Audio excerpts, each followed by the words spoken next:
MLA కోట MLC అభ్యర్థిగా నెల్లూరు జిల్లాకు చెందిన టీడీపీ జాతీయ ప్రధాన కార్యదర్శి బీదా రవిచంద్రకు పార్టీ అధిష్టానం స్థానం కల్పించింది. కష్టకాలంలో టీడీపీని భుజాన వేసుకుని అటు పార్టీకి ఇటు కార్యకర్తలకు అండగా నిలిచి రాయలసీమలో లోకేష్ యువకళం పాదయాత్ర విజయవంతం చేయడానికి కీ రోల్ పోషించిన రవిచంద్రకు రెండోసారి ఎమ్మెల్సీ రావడంతో పార్టీ శ్రేణులు సంబరాలు చేసుకుంటున్నారు. ఓ దశలో తన సోదరుడు పార్టీకి దూరమైన తాను మాత్రం పార్టీని వెంటబెట్టుకుని నడిచిన రవిచంద్ర విధేయతకు గుర్తింపు లభించిందని ఆయన వర్గం ఖుషీ అవుతుంది. ఇప్పుడు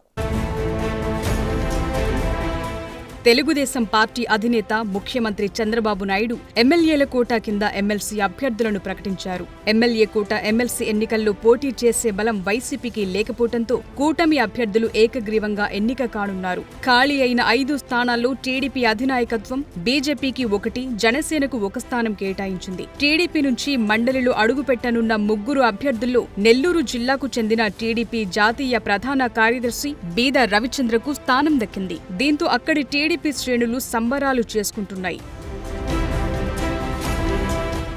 నెల్లూరు జిల్లా టీడీపీలో బీదా రవిచంద్ర పాత్ర కీలకమైంది. జిల్లా అధ్యక్షుడిగా బాధ్యతలు నిర్వహిస్తూ పార్టీని బలోపేతం చేయటంలో కీలక పాత్ర పోషించారు రవిచంద్ర. 2015లో స్థానిక సంస్థల నుంచి ఎమ్మెల్సీగా ఎన్నికైన బీదా రవిచంద్ర అటు పార్టీకి ఇటు కార్యకర్తలకు అండగా నిలిచారు. 2019లో అధికారం కోల్పోవటం, ఒక్క ఎమ్మెల్యే కూడా గెలవకపోవటంతో నెల్లూరు జిల్లా టీడీపీలో స్తబ్దత నెలకొంది. ఆ సమయంలో కీలక నేతలు కూడా పార్టీని వీడారు. బీదా రవిచంద్ర సోదరుడు ప్రస్తుత రాజ్యసభ ఎంపీ బీదా మస్తాన్రావు కూడా టీడీపీని వీడి వైసీపీలో చేరారు. ఆయన వైసీపీలో రాజ్యసభకు ఎంపికై టీడీపీ అధికారంలోకొచ్చాక ఆ పదవికి రాజీనామా చేసి సొంత గూటికి తిరిగొచ్చి మళ్లీ రాజ్యసభ సభ్యుడయ్యారు. కానీ కష్టకాలంలో టీడీపీలోనే ఉంటూ బీదా రవిచంద్ర జిల్లాలో పార్టీని బలోపేతం చేశారు. మొన్న జరిగిన సార్వత్రిక ఎన్నికల్లో ఎక్కడ్నుంచైనా అధిష్టానం ఎమ్మెల్యే సీటిస్తామని చెప్పినా జిల్లాలో పార్టీకి పనిచేసిన వారి కోసం సున్నితంగా త్యాగం చేశారట. ఆ క్రమంలో తాజాగా రెండోసారి ఎమ్మెల్యే కోటా కింద రవిచంద్రకు ఎమ్మెల్సీ పదవి దక్కటం జిల్లా టీడీపీ శ్రేణుల్లో ఆనందం నెలకొంది.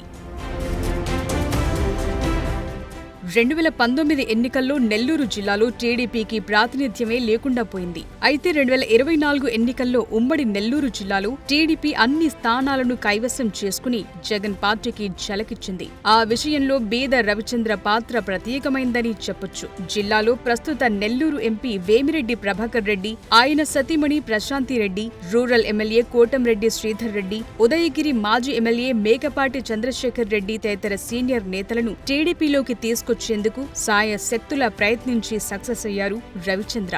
మరోవైపు పార్టీ తనకు ఏ బాధ్యత అప్పగించినా బీదా రవిచంద్ర సమర్థంగా నిర్వర్తిస్తూ వచ్చారు. ఎన్నికల సమయంలో రవిచంద్రకు రాయలసీమ బాధ్యతలను పార్టీ అప్పగించింది. రాయలసీమ జిల్లాలతో పాటు ఉమ్మడి నెల్లూరు జిల్లాలోని టీడీపీ అభ్యర్థుల విజయం కోసం గట్టిగా కృషి చేశారు రవిచంద్ర.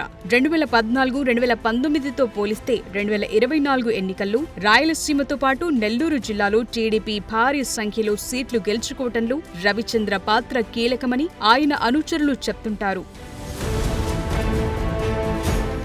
ఇక ప్రత్యేకించి మంత్రి నారా లోకేష్ నిర్వహించిన యువగళం పాదయాత్రలో బీదా రవిచంద్ర చురుకైన పాత్ర పోషించారు. రాయలసీమలోని 4 జిల్లాల్లో పాదయాత్రను విజయవంతం చేయడంలో రవిచంద్ర కృషి మరువలేనిదని లోకేష్ అప్పట్లోనే ప్రకటించారు. ఆ యాత్ర రూట్ మ్యాప్ దగ్గర నుంచి సభల వరకు అన్ని కార్యక్రమాలను దగ్గరుండి పర్యవేక్షించారు రవిచంద్ర. ప్రస్తుతం ఎమ్మెల్సీ అభ్యర్థిగా బీదా రవిచంద్ర నామినేషన్ దాఖలు చేశారు. జిల్లాకు చెందిన టీడీపీ ఎమ్మెల్యేలు, మంత్రులు రవిచంద్రకు అభినందనలు తెలిపారు. నెల్లూరు జిల్లాలో టీడీపీకి సంబంధించి ఎలాంటి నిర్ణయాలు తీసుకోవాలన్నా రవిచంద్రతో కలిసి ముందుకెళ్లాలని అటు మంత్రులు ఇటు ఎమ్మెల్యేలకు ఇప్పటికే సీఎం చంద్రబాబు సూచనలిచ్చారట. జిల్లా పార్టీలో చురుకైన పాత్ర పోషిస్తూ అటు రాష్ట్రంలోనూ తెలుగుదేశం పార్టీని ఎక్కడికక్కడ బలోపేతం చేస్తున్న రవిచంద్ర రెండోసారి ఎమ్మెల్సీ కావటంతో ఆయన శిబిరంలో సందడి వాతావరణం నెలకొంది. విధేయతకు పట్టం దక్కిందని టీడీపీ శ్రేణులు హ్యాపీ ఫీల్ అవుతున్నారు.